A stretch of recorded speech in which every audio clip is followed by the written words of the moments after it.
With the Climate Bill and Clean Air Act under discussion, the push for alternative fuels has never been greater. In this report, the Monitor's Naquin shows us how one biofuels company is educating farmers on how they can produce biofuel in their own backyard.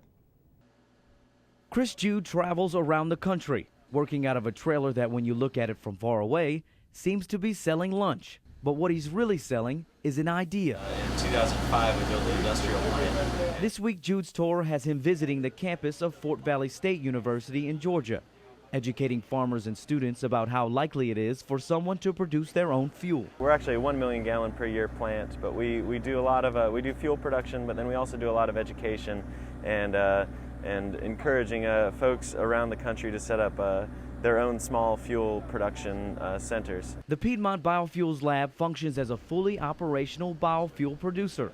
First, the seeds are crushed and create two products. This is the oil coming out down here, and this is the meal. It makes a great animal feed.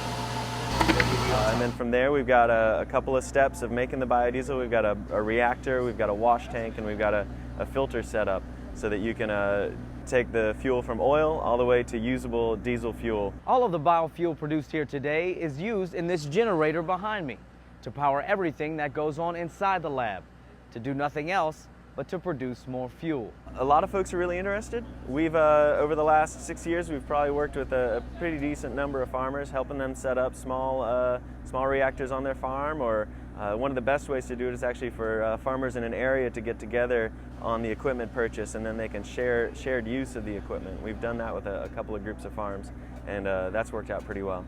Biodiesel is an energy-positive fuel, and Jude says it's more efficient than any other alternative fuel. For every unit of energy you put into making a gallon of biodiesel, whether you're growing that crop in the field or you're collecting waste oil from restaurants, you're going to actually get at least 3.5 units of energy out of it, which is a much better energy balance than ethanol or even gasoline or diesel.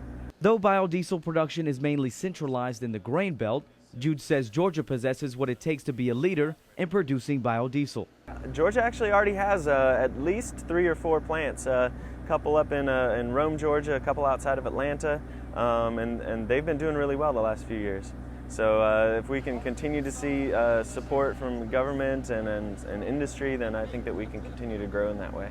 Growing in a way that he hopes will flow to the minds of the entire United States. For the Georgia Farm Monitor, I'm Naquin.